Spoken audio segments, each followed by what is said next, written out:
the next guy who is coming up draft boards, it's absolute nonsense.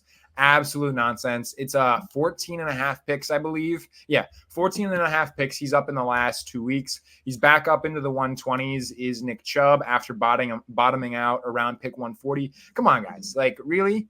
He squatted. We all knew that Nick Chubb could squat a ton of weight. This is not the first offseason where Nick Chubb squatting has been used to fill these Instagram accounts, like offseason need for content. Come on, really? Like, we all know that this is a strong human being. Are we shocked that he's squatting a bunch of weight? That is not playing football. He is not juking guys out. He is not having to evade tackles. He is not having to hit the hole, hit the gap. This is complete nonsense. A round and a half? Like, really? Like, and he's going to keep coming up too. Like the Dr. Edwin Porras, no, it was Deepak Chona, the other very respected Twitter fantasy doc. He's projecting week 8 to 9 for Chubb's return. Like, really? We're gonna push this guy up almost 2 rounds because he's squatting. What are you expecting out of this guy? He's going to be back mid-season. Who knows what kind of form he's going to be in? Like, if you're that Chubb's just got that dog in him, like, be my guest. Be my guest and draft him at pick like 110, whatever he's going to end up at. I do not care for it whatsoever. A multi-ligament tear for an older running back, second time in his career in the last 7 years that he's had this kind of knee injury. It's absolute buffoonery from these people who are trying to push him up draft boards. You can consider me all the way out. I was grabbing him a little bit when he was down in the 140s. All offseason, I was kind of saying like that 120 to 130 range was where I would start to become comfortable. And that number has steadily fallen for me. 135, 140 was where the number ended up. And that's when I started to click Nick Chubb's name. Give me a hard pass on him back in the 120s. I'm mostly with you here.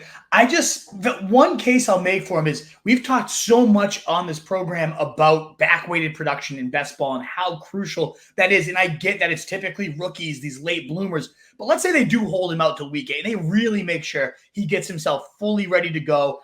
I wouldn't actually even hate that. I honestly think there's 125 or so range. There's still enough players going in this range that I probably wouldn't click Nick Chubb. But you got to think that back-weighted production is so crucial to us. If we got a 90% Nick Chubb, I mean, we're talking again, last year, the first 2 games, he would have been the top 5 pick after those, the way he was looking. So if we get this elite run scheme, a really strong, overall offensive line, Kevin Stefanski, I've just always believed in it. If that ends up taking off for even just the last 6 or so games of the year, I think that's not, you could make an argument that's well worth pick 125. When you look at the other running backs in that range, the Marshawn Lloyds, who I love. I like these guys. So I'm not trying to make a strong case against them. I take these guys over Nick Chubb, but I'm just trying to think about my own thought process here. If like I'm taking Marshawn Lloyd for the chance that Jacobs gets hurt or the rookie, back-weighted production comes in, shouldn't I put that same back-weighted production argument for a running back who I have seen just for year in and year out, the best pure runner in the NFL? I know it's kind of a running joke, but it's also really true. Like, he is a steamroller. He is a man. He has the dog. So I don't know. I think, yes, I get that it sucks to watch the price come up because I was dabbling a lot when he was in that 140, 150s. Like, him or Kendre Miller? I think I know who I went with, and I know which one doesn't have the dog in him for sure. We'll talk about that later. I don't know. I'm not writing Nick Chubb off the way you are by any means, especially like, again, you've preached back-weighted production so much. So like, why can't Nick Chubb be that guy for the last 7 games that just goes bananas? Because we continue to see guys coming back from these multi-ligament ACL tears and being awful, just awful shells of their former selves. Like, not squatting 700 pounds. I don't. Once again, it's not football. That's like, it's throw them out there to be an Olympic weightlifter. Send them over to Paris. Like, have them squat for a living instead of playing football because they're 2 different activities. I mean, no. Are we gonna? I totally agree. I think it's asinine that he's up 14 picks on a squat video like that. I will never disagree with. It's more so I think there's paths to value, especially if like Nick Chubb does end up being like this. Would you be shocked if Nick Chubb, I mean, you're a Bengals fan, you've seen this man do work. Like, if he is just built different and comes back and is like even 85% Nick Chubb by week 8, like that's going to have some real value in this Browns running game. Will it have value? Yes. Will I be shocked if he is 85%? Yes. I don't think he comes back to be like, I think he's just a shell of his former self. Like you're so the value in Nick Chubb is insane rushing efficiency and punching in a touchdown or a touchdown almost every week. Like that's what drives Nick Chubb's fantasy value. Every season of his career, 5 yards per carry.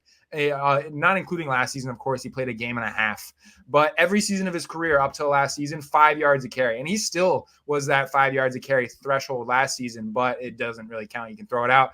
I don't think I would have to fact check myself. I'm like Davis Maddock making up stats here. I'm pretty sure he's the only running back to ever open their career with like at least 100 carries and 5 yards a carry every single season. I mean, no, I don't think it's no matter what way you put it, whatever stat you pull out of your ass, it's like one of the most efficient running backs ever. Like he is absolutely dominant.